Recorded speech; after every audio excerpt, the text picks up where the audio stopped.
मयंक को 16 साल की उम्र में ही पहला प्यार हो गया था। मयंक उस समय 9वीं क्लास में था। उम्र कम थी, लेकिन मॉडर्न ज़माने में लोग इसी उम्र में प्यार कर बैठते हैं। मयंक का ये पहला प्यार उसकी क्लास में पढ़ने वाली लड़की ईशा के साथ था। ईशा अमीर घराने की लड़की थी। उम्र यही कोई 15-16 साल की ही रही होगी और दिखने में वो भला की खूबसूरत थी। ईशा के पापा का प्रॉपर्टी डीलिंग का काम था। अच्छे पैसे वाले लोग थे। मयंक मन ही मन ईशा को दिल दे बैठा था, लेकिन हमेशा कहने से डरता था। मयंक के पिता एक स्कूल में अध्यापक थे। उनका परिवार भी सामान्य ही था, इसीलिए डर से मयंक कभी प्यार का इजहार नहीं करता था। इस प्यार के बहाने मयंक की एक गंदी आदत सुधरने लगी। मयंक आए दिन स्कूल न जाने के नए नए बहाने बनाता था, लेकिन आजकल वह टाइम से तैयार होकर चुपचाप स्कूल चला जाता था। माँ बाप सोचते कि बच्चा सुधर गया है, लेकिन बेटे का दिल तो कहीं और अटक चुका था। समय ऐसे ही बीतता गया, लेकिन मयंक की कभी प्यार का इजहार करने की हिम्मत नहीं हुई। बस चोरी छिपे ही ईशा को देखा करता था। हाँ, कभी कभी उन दोनों में बात भी होती थी, लेकिन पढ़ाई के ही टॉपिक पर। मयंक दिल की बात नहीं कह पाता था। समय गुजरा, 9वीं पास की और 10वीं भी पास कर चुके थे, लेकिन चाहत अभी भी दिल में ही दबी थी। आज स्कूल का अंतिम दिन था। मयंक मन ही मन उदास था कि शायद अब ईशा को देख नहीं पाएगा, क्योंकि मयंक के पिता की इच्छा थी कि 10वीं के बाद बेटे को बड़े शहर में पढ़ाने के लिए भेजेंगे। स्कूल के अंतिम दिन सारे दोस्त एक दूसरे से प्यार से मिल रहे थे, अपनी यादें शेयर कर रहे थे। ईशा भी अपनी फ्रेंड्स के साथ काफ़ी खुश थी। आज सब एंजॉय कर रहे थे। अंतिम दिन जो था, लेकिन मयंक की आंखों में आंसू थे। मयंक चुपचाप क्लास में गया और ईशा के बैग से उसका स्कूल आइडेंटिटी कार्ड निकाल लाया। उस कार्ड पर ईशा की प्यारी सी फ़ोटो थी। मयंक ने सोचा कि इस फोटो को देखकर ही मैं अपने प्यार को याद किया करूँगा। बैंक से लोन लेकर उसके पिताजी ने मयंक को बाहर पढ़ने के लिए भेज दिया।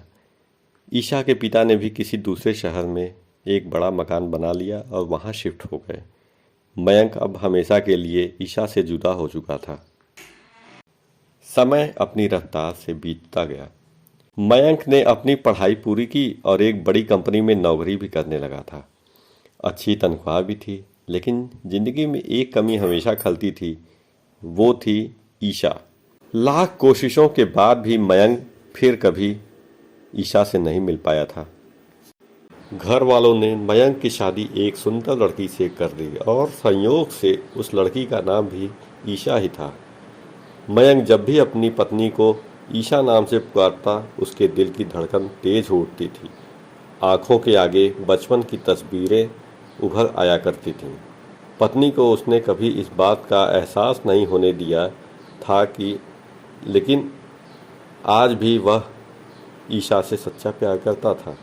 एक दिन मयंक कुछ फाइल्स तलाश कर रहा था कि अचानक उसे ईशा का वो बचपन का आइडेंटिटी कार्ड मिल गया।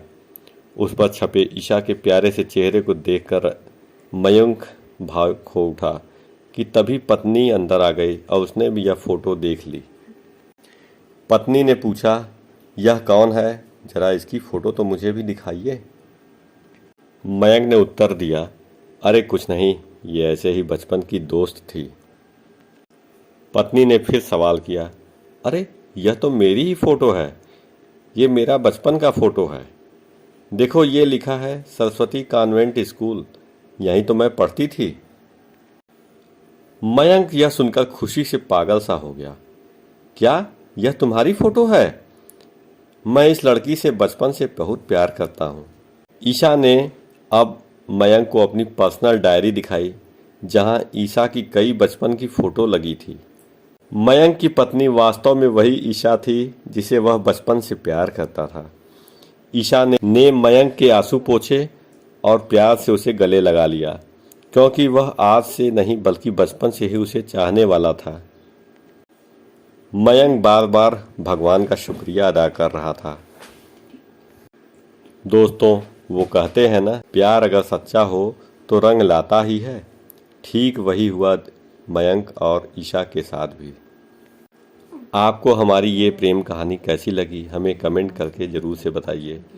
अगर ये कहानी अच्छी लगे और ये चैनल भी अच्छा लगे तो हमारे चैनल को लाइक, शेयर और सब्सक्राइब अवश्य करें। धन्यवाद।